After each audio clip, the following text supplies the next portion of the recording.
ਜੇ ਚਚੋਰੇ ਜਾਤਕ ਵੀ ਵੇਖਣੇ ਰਹਿੰਦੇ ਹੋ ਜਿਹੜੇ ਆਪਾਂ ਕਰਕੇ ਲੱਗ ਕੇ ਵਿੰਜਨੇ ਨਾ ਤੇ ਸਾਰੇ ਪਿੱਛੋਂ ਆਓ ਨਾ ਮੁੜ ਕੇ ਵੇਖਣਾ ਲੱਗ ਪੈਣ 17 ਲੱਖ ਰੁਪਏ ਨਾਲ ਮੋਟਰਸਾਈਕਲ ਕਿਤੇ ਕੰਮ ਕੀ ਕਰਨੇ ਹੋ ਗੱਲਾਂ ਕਰਸਾਂ ਖਰੀਆਂ ਸਾਫ ਸੱਚੀਆਂ ਤੇ ਸੁੱਚੀਆਂ ਮੇਰਾ ਨਾਮ ਹੈ ਕਾਮਰਾਨ ਅਕਸਰ ਮੈਂ ਤੁਸੀਂ ਫੇਸਬੁੱਕ YouTube TikTok ਨੇ ਉੱਤੇ ਵੇਖਣੇ ਰਹਿੰਦੇ ਹੋ ਤੇ ਅਕਸਰ ਤੁਸੀਂ ਜੇ ਚਚੋਰੇ ਜਾਤਕ ਵੀ ਵੇਖਣੇ ਰਹਿੰਦੇ ਹੁੰਦੇ ਹੋ ਸਮਝਿਓ ਜੇ ਚਚੋਰੇ ਜਾਤਕ ਵੀ ਵੇਖਣੇ ਰਹਿੰਦੇ ਹੋ ਜਿਹੜੇ ਆਪਾਂ ਕਰਕੇ ਲੱਗ ਕੇ ਵਿੰਜਨੇ ਨਾ ਤੇ ਸਾਰੇ ਪਿੱਛੋਂ ਆਓ ਨਾ ਮੁੜ ਕੇ ਵੇਖਣਾ ਲੱਗ ਪੈਣ ਇਹਨਾਂ ਜ਼ਰਾ ਪੁੱਛਨੇ ਆ ਕਿ ਜਿਹੜਾ ਆਖਣੇ ਪੈਣ ਕੀ ਫੈਸ਼ਨ ਹੈ ਇਹ ਫੈਸ਼ਨ ਕਿੱਥੋਂ ਫੈਸ਼ਨ ਲੱਗਣਾ ਪੈਣਾ ਇਤਨੇ ਲੱਖਾਂ ਕਰੋੜਾਂ ਰੁਪਏ ਨੇ ਆਇਆ ਕਿ ਤੁਸੀਂ ਮੋਟਰਸਾਈਕਲ ਰੱਖੇ ਪਏ ਹੁੰਦੇ ਨਾਲ ਪੂਰੇ ਆਵਾਮ ਤੁਸੀਂ ਤੰਗ ਪੇ ਕਰਨੇ ਹੁੰਦੇ ਹੋ खैर मजाक पे करने हैं भरा है अपना कोई ऐसा मसला नहीं है तो जी सलाम अलैकुम वालेकुम सलाम अवैस भाई क्या हाल है जी फ़र्क है पहले से कितना कुछ मेरे इस डायलॉग तो बाद ना फर्क पै गया उस तो पहले ना पै जी फ़र्क पै गया काफ़ी होनी हाँ जी होनी पे हाँ तुसी जे चचोरे वाली गल कीती है फर्क पै गया वेरी गुड अच्छा मैं दसो कि केड़ा मोटरसाइकिल तुसा ना केड़ा ये सर कवासाकी निंजा 300 और पता नहीं क्या कुछ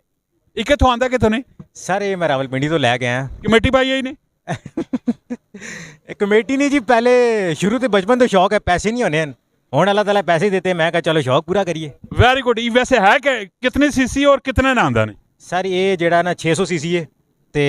ये है तकरीबन कोई 17 लाख रुपए ना 17 लाख रुपए ना मोटरसाइकिल कितना काम की करने हो सर कम तो पता है बस कोई ना कोई छोटा मोटा कोई फोटोग्राफी इस तरह ये वो शादियां में आवा ये केड़ा चैनल है कि आया कि दूसरा विलायती है नहीं जी अपना कवासाकी ना अपना है ना कवासाकी ना अपना जी तो 600 सीसी 4 रेडी एवरेज कितनी कुछ कटना है मोटरसाइकिल तकरीबन 13-14 चलना 13-14 किलोमीटर काट भी हाँ ते ये जेड़ी पीछे दूआ बंदा बैठने वाला वो ते तुसन सिर चढ़ के बैठना होसी वो ते चढ़े होना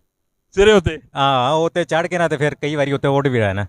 अगर मने जा बंदा कोई मोटा जा आ रहा है जिसनी टेढ़ी छेड़ी बाहर निकली पी वो की करसी नहीं तुसी नहीं मुनासिब नहीं लगा ना तुसा ने बंदा नहीं सही लगना इस तरह तुसी 71 to 5 वेखे आखने ना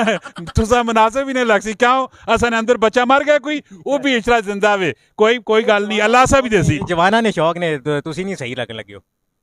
मैं आप पीछे आप ही ना पहलाना नहीं इज्जत जो आखने नहीं सही आखने पैन कोई ऐसा मसला नहीं अच्छा वैस भाई कोई जरा मोटरसाइकिल तुसा रखा पे ऑलरेडी मामलात तुसा ने रोडा नहीं होते भी चलने पैने होने ते रिएक्शन लोगों का कैसा आना है सर ये मैं आना कि तुसी